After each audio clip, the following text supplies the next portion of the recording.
Yo, what's going on? It is your official host, That Guy B.RoB, and welcome back to another episode of That Life, My Life. Of course, for the entire month of March, we are celebrating Women's History Month and honoring some of our most beautiful women as they come out here to share their amazing testimonies. So as you guys can see on the screen, I have a good friend of mine. She's like a sister to me. We have similar cheeks, and she's going to come out here to share her personal testimony with you all today. So, hola, Tiara. Hey. We're good. We had some technical difficulties, but we rocking and rolling, and we're going to still hear your story. I know you're going to have to say it all over again, but it's okay.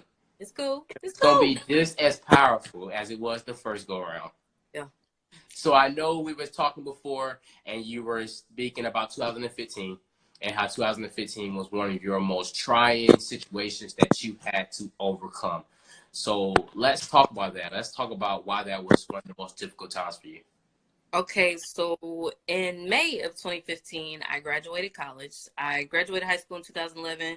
2015, graduated college. And you would think it would be such a joyous time. You know, you don't have exams anymore. You ain't got to wake up. You good. But honestly, it was stressful because I'm sitting there thinking, okay, I'm 22 years old. I now have a college degree in healthcare administration. How am I going to get where I know I want to be? Like at this point in time, I had been staying on campus, like in campus housing. So I had to move back home with my parents. I didn't have a job because I had been working a job on campus for like the past 2 or 3 years. So essentially, I'm homeless and unemployed. Like I have a home, but it's not mine. So How was that feeling of having to go back to your people's house, losing that almost that independence that we all got in college? We're on our own. We got our own crib, even though it's on campus, but we got our own spot. Now we got to go back home to live with our parents. So what was that like? So like individually, it really crushed me because for one, I have my hometown friends, my hometown family, but my new family is in Pensacola. And just independence, like it's not yours. Like it's not yours. Like you really feel unaccomplished, even though you've accomplished so much. Like getting a degree is a big deal, but you come home and it's like, okay, this is my room and this is nice, but I'm used to having my own spot, you know. But I mean, really good, you know. They when we had initial orientation to come into the campus, they actually paid attention. So there was none of that when I came home, like, well, where you going? Or, you know, they're comfortable knowing that I've been living by myself for however long. So I came and go, please. Like, you know, of course you're respectful, but just kind of come and go as I please. Freedom. So that was a good thing. So did you find it like difficult being at home and like not working? I think we all go to college and we think that after college we finna get a job, like we finna leave, get this graduate, walk across stage, working in our career, make some real money. But instead you end up back where you started before you went to college. It's literally back where you started. Even when I began to apply for jobs, the key thing they're asking on applications is how much experience do you have? And I'm like, experience. I was literally working to help pay my way through college. Like, is that not enough experience? Does that not show you enough dedication? I had 5 classes and worked 2 jobs and still was able to be active in student organizations. Like, that's not enough. And it wasn't. So when you're going to apply for jobs, you're just sitting here thinking like, if I knew what I knew now, you know, it would have been a lot different. So, right. You know, how many jobs would you say that you applied for after, on the road to graduating and even after graduating? How many jobs do you think you applied for? So here's the thing. It got to the point where I kind of filtered my emails to how many we went on to someone else or no, you didn't get it. Between, let's see, we graduated in May. Between April and June, I had about 40 no's. Just April and June, about 40 no's. Because I'm sitting there hitting it like, okay, listen, it wasn't even so much of getting into my career field at that time. It was like, let me get a job that keeps me here. Mm-hmm. Like, I'm from a small town. Pensacola is big to me. Let me get something to keep me here. We'll focus on the dream a little bit later, but I just need something to root me here and, you know, can pay bills. So Lots of no's. But there was eventually a yes. We're going to get to that later. Discouraging feeling to get all those no's, because I know what it's like to get emails of, hey, thank you for applying, Yeah. but You're not good enough, essentially. But keep trying. We'll keep your resume on file. Did you find yourself getting discouraged? I did. Absolutely. Like, it just kind of got to the point where it's like, well, do you want me to just be a cashier? Because I know I'm going to get a yes if I just go and apply for McDonald's or something like that. But that's not why I went to school. Right. So, yeah. I think there's two more trying issues that happened in 2015. The next thing would be in June. I had a breakup with one of my boyfriends in college, which, it was, at the time, I was really confused because as women, we kind of like fill the void. Like if you get an answer for somebody and they tell you we broke up for a reason, or whatever the case may be, as a woman, like we're overthinking. So whatever you gave me just wasn't enough. So I'm sitting here thinking like, okay, well, maybe I didn't do this, or maybe I, could have looked like this, or maybe I could have done this, formulating my own type of opinion that would make me feel better about why we broke up, if that makes sense. And then just, I don't know, when you're used to being around someone so long, you kind of get like a sense of loneliness, only because like, for me, when I'm with somebody, I'm with them, I'm loving on them, I'm giving everything. And that's kind of the problem. I'm putting so much of me onto them. I'm almost isolating myself just to prove loyalty, or like prove like, trust me, like I'm gonna do, like that type of thing. But everybody.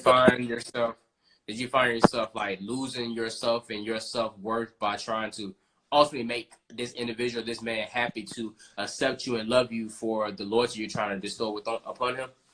I wouldn't say I lost myself in making him see me necessarily. Mm-hmm. I would say I lost myself in focus on, growing up, you get that image of you're going to meet your college boo, whoever you're going to be with it for the rest of your life in college, like love and basketball, prime example. That's what you're thinking. Like when I get to college, whoever I pick and we stay steady, that's who I'm going to be with. So that was what I was putting my focus into, kind of like that image of like, okay, you're in college, I'm in college. This is cool. Like you're trying to pursue your dreams, I'm pursuing my dreams. That's cool. But at the end of the day, we were 22 and young. So yeah, pursue your dreams, and that's beautiful. And I'm trying to pursue mine. But we don't always need to be together to do that. You get what I'm saying? Like eventually I learned that. Right. And sometimes when you're someone like me who focuses more on people and helping people and loving on them, you got to take yourself out of that. Otherwise, you're never really truly give yourself your best shot. Yeah. So, what do you think is the common problem? Like we know that this generation of love and relationships is completely different than I know you were able to see your parents have with each other and show. And even with yourself learning through your relationships in college and high school that you might have went through, what do you think is the biggest problem that we struggle with as a new generation when it comes to love and relationships? Image. I would say we focus more on portraying that we're happy and we're couple goals instead of actually focusing on being couple goals, like loving one another, meeting each other's family, understanding like, okay, his family has a history of this, that, and the other. So if you possibly end up with this person for the long term, you know what you're signed up for. Half the time we jump into just because, oh, well, he looks nice and he looks nice on me, but you really don't know what demons he's battling and if he's capable to battle them, or if he knows what to do in a situation of stress, or if he's actually confident himself. He could be portraying the same type of thing, you both got demons. So do you think this relationship taught you a lot that it ultimately helped you like grow to the point you are now? So you say you're like 22 at this time, so it's what, 3-4 years later.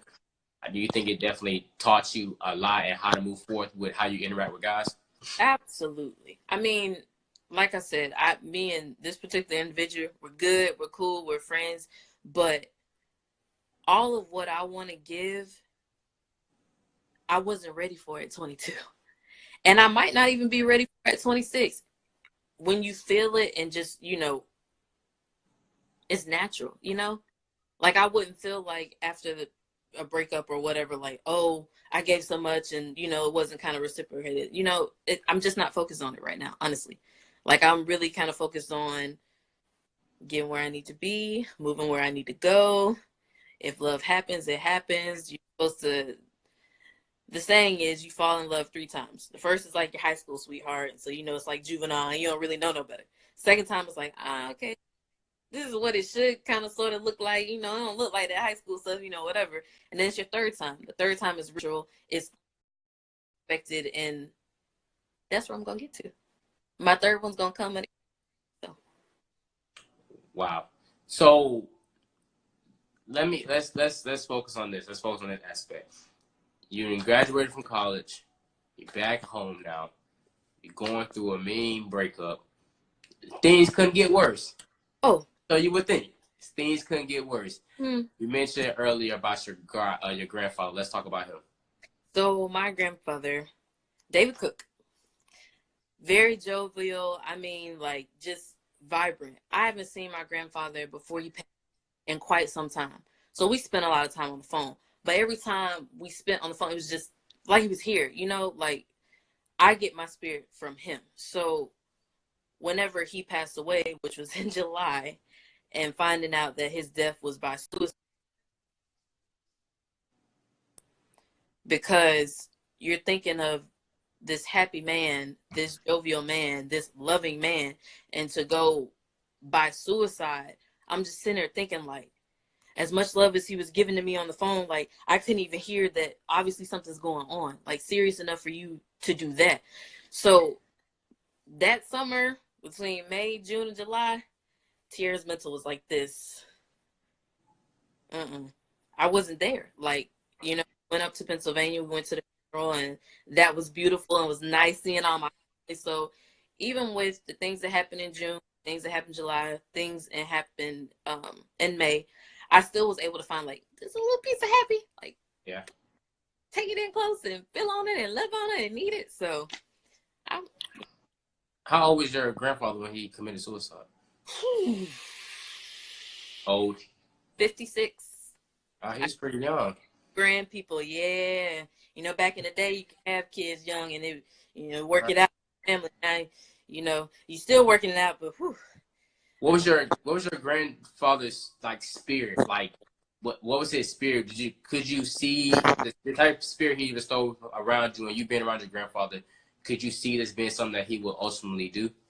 No. Like, if I could describe my grandfather, I would do like a very straight mix between Wiz Khalifa and Snoop Dogg. You know what they do, but you know what they do, and you know how good they feel after they do it. Yes. Oh, that would be my grandfather. I mean, just a big bucket of fun. Like, honestly, just loving.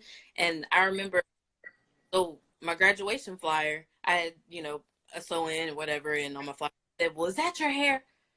I said, "Well, no, granddad, it's not my hair." He said, "You paid for it, didn't you?" So you tell everybody it's your hair. You look beautiful on your flyer. Like, this is the type of man that I'm dealing with. So it's great. So you had a tough summer, and I know mentally that can be hard on somebody. Yeah. So what describe us your mental? What were some of the thoughts and the feelings that you were having between being jobless, being quote unquote homeless, feeling down on yourself after a relationship, tough relationship, and your grandfather committed suicide? What was Tiara like that entire summer mentally? Isolated. Not like there were people trying to reach out to me that I just simply didn't want to talk to. And it's not like the person, I just didn't want to talk. Like, for me, with grief, I'm not necessarily a crier. I just think about it. And truthfully, the whole summer was grieving. You're grieving the relationship. You're grieving the fact that, man, you done had this life going on in college. Now it's over with. What you gonna do now? So it just, I really just kind of wrote. Like, writing is my thing. I like to write poetry. If I'm driving in the car and I feel something, I just stop and write it down. So writing helped me. Eventually I did get the position in the dream location that I did want to get in. That was exciting. Working in an emergency room. So working long hours just took my mind off of it. So that was my healing. Like, I don't want to I don't want to bash anything that goes on. I don't want to just sit there and be sad about it. Like, I have to keep moving. That's the only way I can get through it. Like, talking about my feelings is one thing, but when you're feeling it, you got to work through it. Well, I have to work through it at least. So, Did your family know how you were feeling? oh yeah. Yeah, Yeah. family is very supportive and there for you. Yeah. So for me, whenever like a big emotional thing hits, I don't eat. Everybody knows me. I eat. I cook. That's me. She can cook, guys. She can I cook. eat. I eat. So once I get to the point where I'm in here, the doors are shut, and I out except to essentially take a bath, they already knew what was up. So my mom came in there and she's like, you know, what you did, like dating whomever and going to college or whatever, those were accomplishments. You have to think about it. Like, yeah, it sucked. Whatever happened after the fact, through it, you grew through it. Like, this is all a test to your testament. My parents are both in the church, so there was a lot of scriptures. There was a lot of singing, and that's beautiful. Like, I like music, so that works. Like, my parents know how to come talk to me, and not everybody has that. So I'm very grateful for my parents, you know, support system. And you guys, y'all helped me too. Y'all was talking to me. Six and the potatoes was all in my inbox. Like, girl, what's going on? That's that blue love. You know how we do. So ultimately, what did you learn? Like, how did you get to where you are at now? You after this tough 2015, and we're 4 years later now. What did you ultimately learn to prevent yourself from going back to that dark hole? Just to stay focused. And it seems hard to do, but after that particular relationship and my death of my grandfather and then the graduation, I really just genuinely took the advice of my counterpart and focused on me. Like, it didn't I didn't understand it when it was coming to me. But then once I got through whatever, I understood, like, I'm going on trips, I'm going on dates, like dating, not like you know, the new age type date, No, real dating, like but real dating. real dates. Like, I'm going on dates. I'm making, what are those things called? Vision boards to figure out, yo, I want to go here. This is how I get here. I need to save. You can't really go out. You know, like, for me, focusing on where I need to be is what helped me, if that makes sense. So right now, I am working full time from home. I did my 2 years in the ER, which I missed. That was honestly, that was kind of like a big turning point for me because I'm very big on looking at issues as compared to my own, even though I didn't do that. But whatever was going on with me was so minute compared to you're watching the child come in as a trauma and they might not make it. And Yeah. you're their family trying to figure out what happened. Like, honestly, being in the ER really kind of saved whatever was going on up here. You can't think about that. Yeah. Even when you're talking to a family that may potentially lose a loved one, you just can't think about that. Like, I learned to train my mind to focus on the specific task at hand and don't look at nothing else. Like, I'm tunnel vision.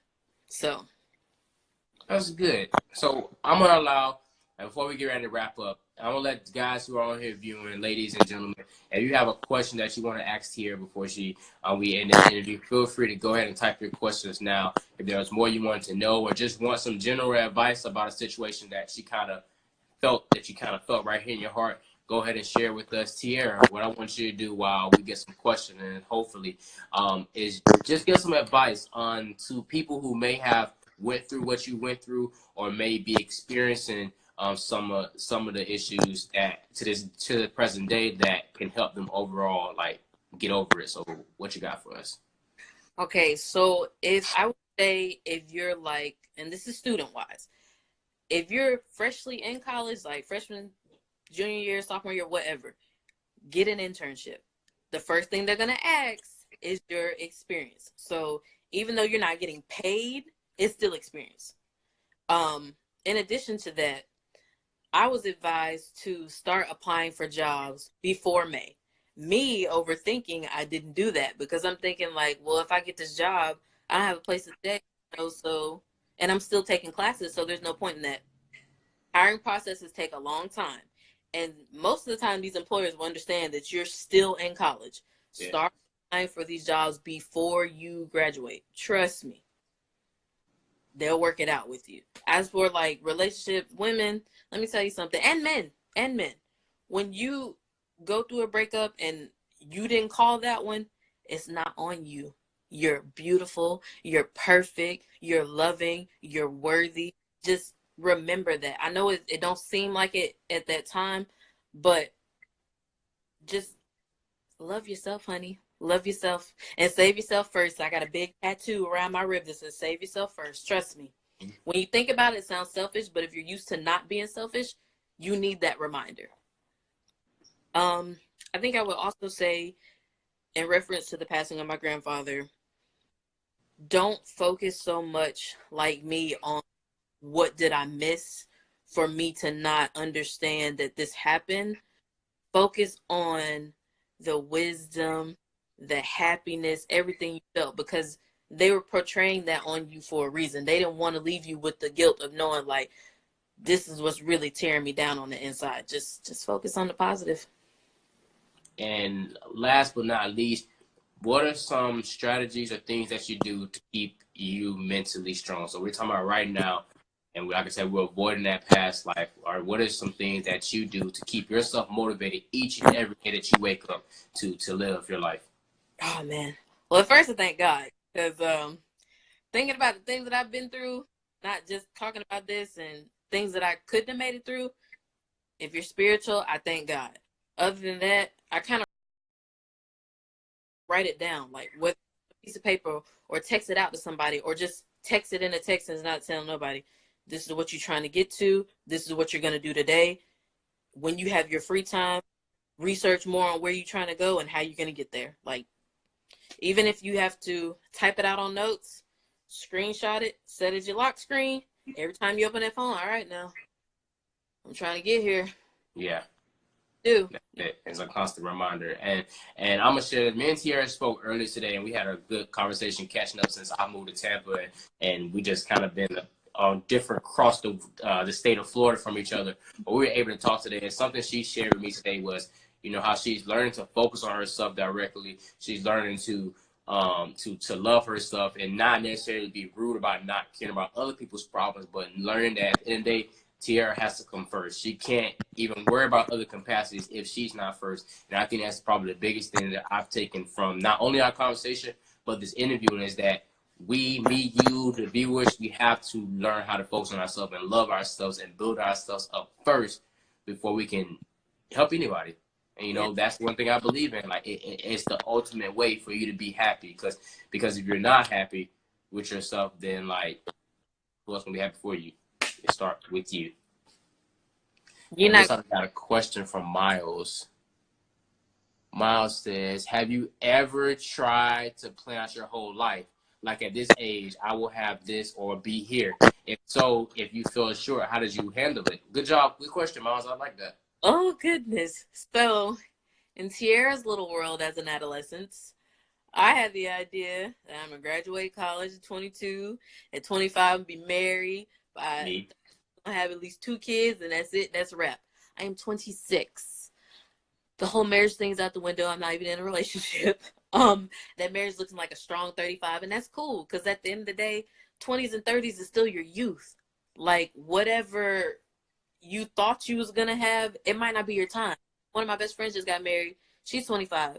That's cool. It ain't my time yet. Obviously, it's my time for me to just, focus on my job. So at the end of the day, you trust God and believe God and your plan. At the end of the day, it's all about his plan. So you may have the plan and y'all's plans might line up, but you're gonna get there when he tell you need to get there. So Yeah, I definitely was there with you. I was like about 25 and be married. By 30, I'm gonna have kids. I'm getting a career, all this stuff. And I'm 25 and I'm single. I ain't got no booth. I ain't got no crush. I ain't got no nothing. The that's all past right. of Valentine's Day, they've been lonely and all these other different things. But I connect with you, sister, for sure. Miles, thank you for your question. Tiara, thank you for being a guest on That Life My Life. It, of course, was a pleasure. So let our people know how they can follow you on social media. All right now. Okay, so for Instagram, my name is Tiara, and you can follow me at The Crown. TheThat_101. If you want to follow me on Snapchat, you can. It's my line name, Truth Be Told One, no underscore, no capital letters, and yeah, follow your girl. We're gonna bring that positive energy. You know, we can talk. Positive energy. You want And to we talk? We can do that. I love it. Tiara, thank you so much to our guests, our viewers, and everyone that tuned in and that will tune in later throughout the night before this live goes away. Thank you so much for your support. With that being said, tune in next week for another episode of That Life My Life. It may be on Sunday, it may be on Monday, but we will see. I'll pray about it and let you guys know. But as always, I'm your official host, That Guy B.RoB, and thank you guys for tuning in. Bye, y'all.